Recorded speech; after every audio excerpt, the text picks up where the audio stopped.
Hey, it's Chili Guy here, just the one person here today.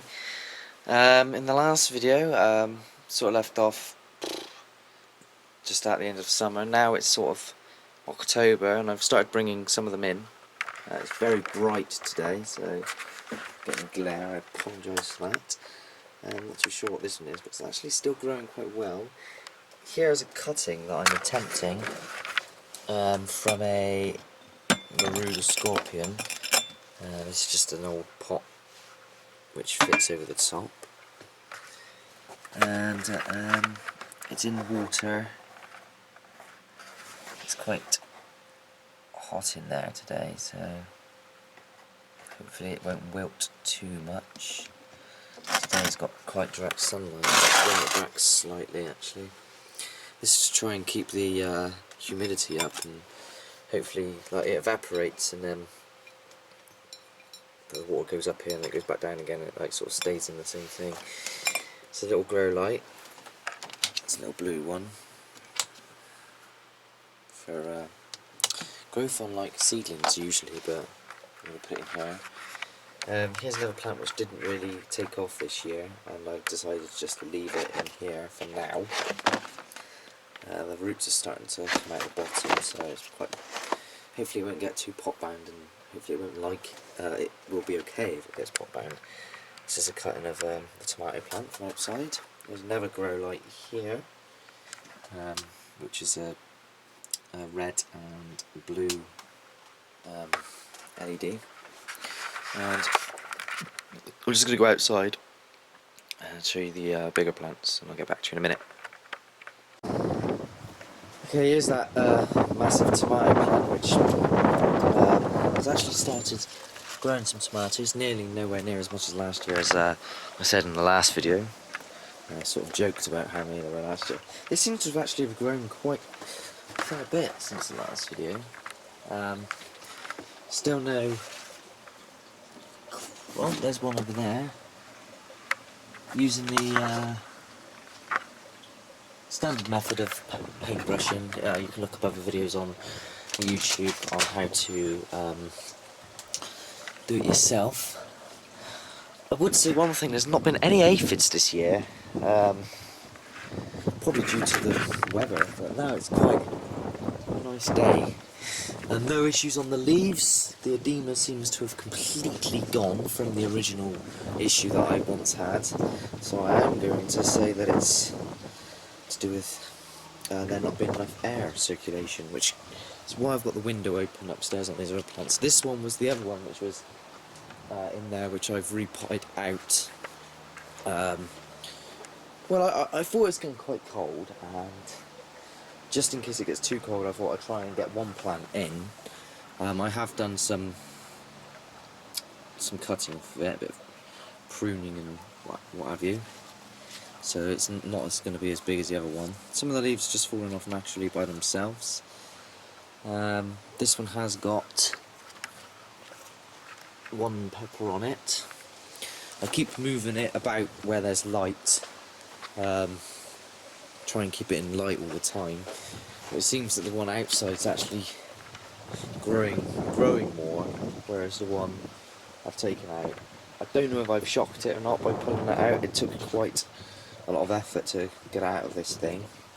Just shut the lid now to keep the heat in.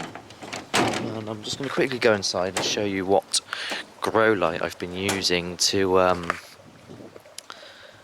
for that plant over there, to keep it okay during the winter. I'll get back to you in a minute.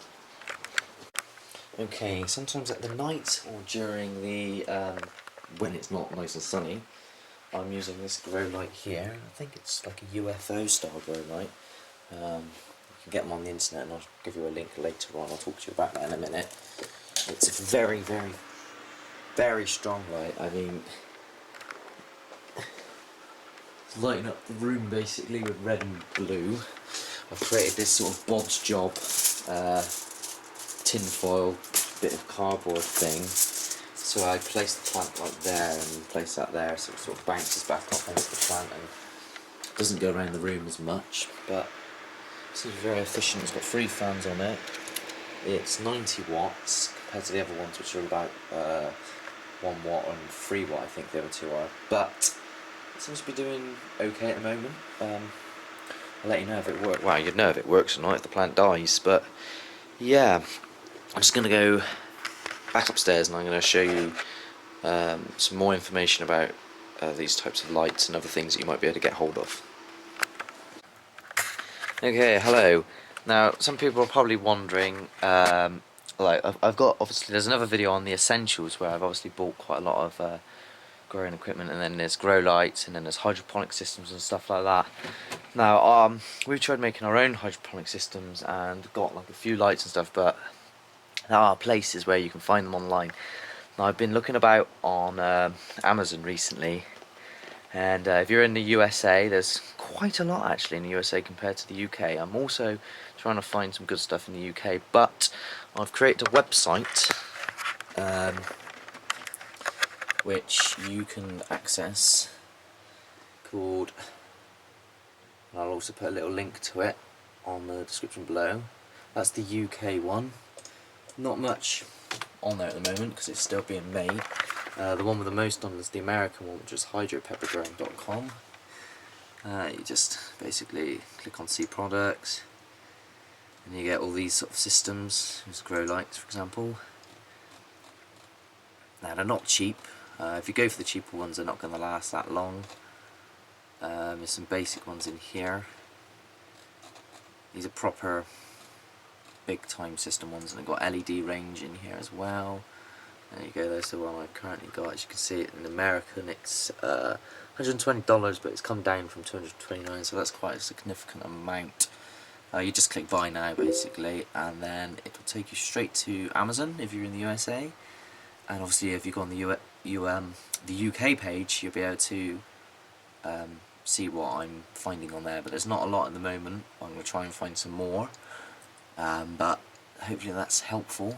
Another point I'd like to make is that if you're just generally looking out for more information about chilies and how to grow them, so not just looking through my videos, I have the YouTube site, and I also have this site which is Chili Guys UK, which is part of the link there. If we can just, I'll also put this link in. And then I've got all my videos nearly, well, not all of them, but all the good detailed videos, like such as planting seeds, germination, cuttings and stuff like that. And then I've got info if you like to read some pages, aphids, quite a problem we've had, and treatments, prevention stuff, edema, fungus, leaf issues. If there's anything else you could think of which you would like me to look up on the internet, or perhaps put some recipes on there, maybe I just put a little comment in, and I'll see what I can do. I also have a donate option, which is really down to you. It goes directly to my PayPal, which is on a different email address, so if you click it and then you notice it's not the chiliguys@hotmail.co.uk, don't panic, it's still me, it's just a different email address. But that's all down to you if you do that, but thanks very much if you do. And until next time, thank you very much for watching my videos, and